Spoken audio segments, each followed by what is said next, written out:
നമസ്കാരം. എല്ലാ സീസണിലും IPL കളിക്കാൻ വരും. ഈ പ്രാവശ്യം കപ്പ് നമ്മുടെ എന്ന് പറഞ്ഞാണ് RCB ഫാൻസ് എല്ലാ കൊല്ലം IPL വേണ്ടി തയ്യാറെടുക്കുന്നത്. പക്ഷെ ഒരിക്കൽ പോലും ആ കിരീടം നേടാനും അല്ലെങ്കിൽ അത് ആഘോഷിക്കാനുമുള്ള ഭാഗ്യം RCB ആരാധകർക്ക് ഉണ്ടായിട്ടില്ല. എന്നാൽ 2024 ആ പ്രതീക്ഷകളൊക്കെ മറികടക്കും.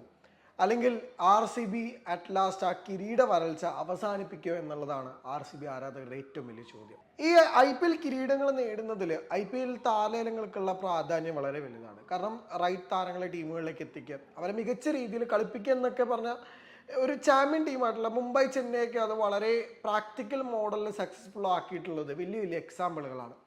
എന്നാൽ RCBയെ സംബന്ധിച്ചിടത്തോളം താരലേലങ്ങളിൽ വമ്പൻ താരങ്ങളെ ടീമുകളിൽ എത്തിക്കാറുണ്ടെങ്കിലും അവരൊന്നും മികച്ച രീതിയിൽ പെർഫോം ചെയ്യാൻ പറ്റാതെ പോവുകയും അല്ലെങ്കിൽ അവരൊക്കെ അണ്ടർ പെർഫോംഡായി പോവുകയും അല്ലെങ്കിൽ ചില താരങ്ങൾക്ക് അവസരം ലഭിക്കാതെ പോവുകയും ചെയ്യുന്നതൊക്കെ RCB ടീമിൻ്റെ ഒരു സ്ഥിരം പല്ലവിയാണെന്ന് നമുക്ക് പറയേണ്ടി വരും. എന്നാൽ 2024 IPL താരലേലം വലിയ പ്രതീക്ഷയോട് കൂടിയാണ് RCB ചെന്നത്. എന്നാൽ അവർക്ക് വേണ്ട പോലെ ഒരു ലേലമാണോ ഉണ്ടായതെന്നാണ് ഏറ്റവും റെലവൻ്റ് ആയി നിൽക്കുന്ന ഒരു ചോദ്യം. RCBയിൽ പ്രധാനമായിട്ടും താരലേലത്തിന് മേടിച്ച ചില താരങ്ങളെ കുറിച്ച് പറയാം. ഒന്ന് അൽസാരി ജോസഫാണ്, ഒന്ന് ലോക്കി ഫെർഗ്യൂസൺ ആണ്, ഒന്ന് യഷ് ദയാലാണ്. പിന്നെ ക്യാമറോൺ ഗ്രീനിയൻ ട്രേഡിങ്ങിലൂടെ RCB ടീമുകളിലേക്ക് എത്തിക്കുകയും ചെയ്തിട്ടുണ്ട്.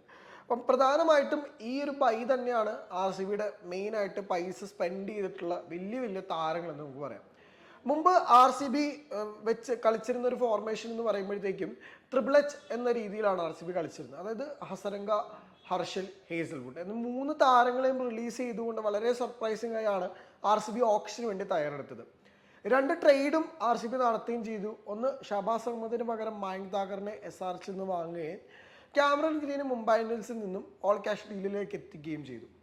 ഈ 2 ട്രേഡുകളും RCBയെ സംബന്ധിച്ചിടത്തോളം വളരെയധികം പ്രധാനപ്പെട്ടതാണ്. ഒന്ന് ഷഹബാസിനെ പോലൊരു മാച്ച് വിന്നറെ RCB മിസ് ചെയ്തു. 2 ഗ്രീനിനെ പോലൊരു മാച്ച് വിന്നർ RCBക്ക് കിട്ടുകയും ചെയ്തിട്ടുണ്ട്. പക്ഷേ ഗ്രീൻ RCB ലൈനപ്പിലേക്ക് ഫിറ്റിനാവുക എന്നുള്ളതാണ് ഏറ്റവും വലിയ ചോദ്യം. കാരണം ഗ്രീനിൻ്റെ ഒരു കഴിഞ്ഞ ദിവസം അദ്ദേഹത്തിന് ആരോഗ്യ സംബന്ധമായിട്ടുള്ള ഒരു ഇഷ്യൂസിനെ കുറിച്ച് അദ്ദേഹം വെളിപ്പെടുത്തുകയുണ്ടായിരുന്നു. അതേക്കുറിച്ച് ഗ്രീനിൻ്റെ അവൈലബിലിറ്റി ഇപ്പോഴും ഒരു ക്വസ്റ്റ്യൻ മാർക്കായിട്ട് ഇരിക്കുകയാണ്.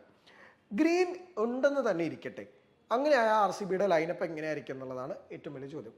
Faf du Plessis, Virat Kohli, Rajat Patidar, Glenn Maxwell, Cameron Green, Mahipal Lomror, Dinesh Karthik, Karan Sharma, Mohammed Siraj, Alzarri Joseph, Yash Dayal. RCB നേരിടുന്ന ഒരു പ്രധാന പ്രശ്നം ലോക്കി ഫെർഗ്യൂസനെയും അൽസാരി ജോസഫിനെയും മേടിച്ചെങ്കിലും റീസ്റ്റോപ്പിലെ ഫിറ്റാണെങ്കിൽ മേ ബി റീസ്റ്റോപ്പിലെ കളിക്കാം. അങ്ങനെയാണെങ്കിൽ അൽസാരിയും ലോക്കി ഫെർഗ്യൂസനും ബെഞ്ചിലിരിക്കേണ്ടി വരും. അതേസമയം ഷഹബാസ് അഹമ്മദ് പോയിന്റ് ഡെഫിനറ്റ്ലി ഒരു സ്പിന്നർ RCB കളിപ്പിക്കേണ്ടതായുണ്ട്. ആ സ്പിന്നർ ആരാണെന്നുള്ളതും വലിയ ചോദ്യമാണ്. മാക്സ്വെൽ ഉണ്ടെങ്കിൽ കൂടെ സ്പിൻ എന്നുള്ളത് വലിയൊരു വെല്ലുവിളി തന്നെയാണ്. കാരണം ലെഗ് സ്പിന്നർമാർക്ക് അത്രത്തോളം പ്രാധാന്യമുള്ള ഒരു പിച്ചാണ് ചിന്നസ്വാമി സ്റ്റേഡിയം.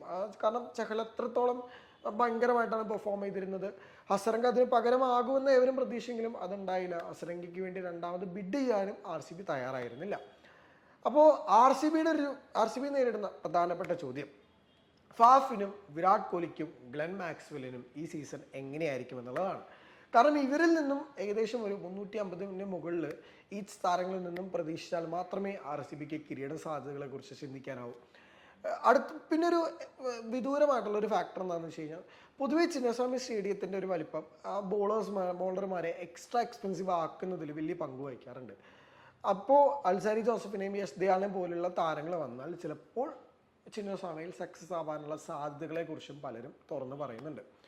അവിടെയാണ് ഈ പറഞ്ഞ പോലെ റീസ്റ്റോപ്ലി എന്നുള്ളൊരു ഫോറിൻ അല്ലെങ്കിൽ ആ ഒരു ഫോറിൻ പേസർ ഭയങ്കര കീ ആവുക. സിറാജിനെ സംബന്ധിച്ചിടത്തോളം സിറാജിൻ്റെ ഒരു ഫോം ഓഫ് ഹിസ് ലൈഫിലാണ് അദ്ദേഹം പോകുന്നത്. കഴിഞ്ഞ IPL സീസണിൽ ഗംഭീര പ്രകടനം അദ്ദേഹം കാഴ്ചവെക്കുന്നുണ്ടായിരുന്നു. സോ ബോളിംഗ് ഷോൾഡർ ചെയ്യേണ്ടത് ഏകദേശം 60% സിറാജിൻ്റെ ഉത്തരവാദിത്തം തന്നെയാണ്. ബാക്കിയെല്ലാമാണ് മറ്റ് താരങ്ങളിലേക്കും പോകാനും സാധിക്കുക. RCBയുടെ ബാക്കപ്പ് ഓപ്ഷൻസിനെ കുറിച്ച് നോക്കാം. RCBക്കുള്ള backup options Tom Curran, Swapnil Singh, Akash Deep, Saurav Chauhan പോലുള്ള താരങ്ങളാണ്. ഇവരൊക്കെ അത്യാവശ്യം ഫസ്റ്റ് ക്ലാസ്സിലൊക്കെ മികച്ച രീതിയിൽ പെർഫോമൻസ് കാഴ്ചവെക്കുന്ന താരമാണ്. ഇപ്പോൾ RCB ടീമിനടുത്ത സൗരവ് ചൗഹാനൊക്കെ മികച്ച രീതിയിലുള്ള പെർഫോമൻസിൻ്റെ വീഡിയോസൊക്കെ ഇന്നലെ തൊട്ട് സാമൂഹ്യ മാധ്യമങ്ങൾ വളരെയധികം ശ്രദ്ധേയമാണ്. പിന്നെ ദിനേശ് കാർത്തിക്കും മനോജ് റാവത്തും 2 കീപ്പർമാരുണ്ട്. ഈ 2 കീപ്പേഴ്സും പറഞ്ഞ പോലെ RCB പെർഫോമൻസിൽ വലിയ കീ ആണ്. ദിനേശ് കാർത്തിക് ഈ സീസൺ എങ്ങനെയായിരിക്കും എന്നുള്ളത് നമുക്കറിയില്ല. കാരണം ഒരു ക്ലിനിക്കൽ ഫിനിഷർ റോളിലേക്കാണ് ഡെഫിനറ്റ്ലി കൺസിഡർ ചെയ്യുന്നത്. ആ രീതിയിലേക്ക് മാറുകയാണെങ്കിൽ ദിനേശ് കാർത്തികിന് ഈ പറഞ്ഞ പോലെ അത് 2022 ഉണ്ടായ പോലെ ഒരു 7 ball 20 അല്ലെങ്കിൽ ഒരു 10 ball 30 അങ്ങനെ ഒരു സീസൺ ദിനേശ് കാർത്തികിന് വളരെയധികം ആവശ്യമായിട്ടുണ്ട്. അപ്പോൾ RCBയെ സംബന്ധിച്ചിടത്തോളം option it's like an average option. എല്ലാ ഓപ്ഷനെ പോലെ ഒരു ഭയങ്കരമായിട്ടുള്ള ബൈസ് നടത്തിയെങ്കിൽ കൂടെ 11 കോടിക്ക് അൽസാരി ജോസഫിനെയും 5 കോടി രൂപയ്ക്ക് യഷ് ദയാലിനെയും എത്തിച്ചു എന്ന് പറയുമ്പോൾ ഭയങ്കര ഒരു നെറ്റ് ചൊളിച്ചൊരു സൈനിങ് എന്ന് നമുക്ക് പറയാം. അതേസമയം ക്വൈറ്റ്സി, മധുശങ്ക, ഷർദുൽ താക്കൂർ ഇവരൊക്കെ വളരെയധികം റീസണബിൾ പ്രൈസിന് മുംബൈയും ചെന്നൈയൊക്കെ ടീമിലേക്ക് എത്തിച്ചു എന്നുള്ളതും ഏറ്റവും വലിയൊരു ഫാക്ടർ തന്നെ ആവുന്നുണ്ട്. മറ്റ് ടീമുകളെ വെച്ച് നോക്കുമ്പോൾ RCB add very normal option അല്ലെങ്കിൽ വെരി ആവറേജ് ഓപ്ഷൻ. സോ നിങ്ങൾക്ക് ഈ ടീമിനെ കുറിച്ചുള്ള അഭിപ്രായങ്ങൾ ഉണ്ടെങ്കിൽ കമൻ്റായിട്ട് അറിയിക്കാം. നമസ്കാരം. ഇത് 1 India മലയാളം.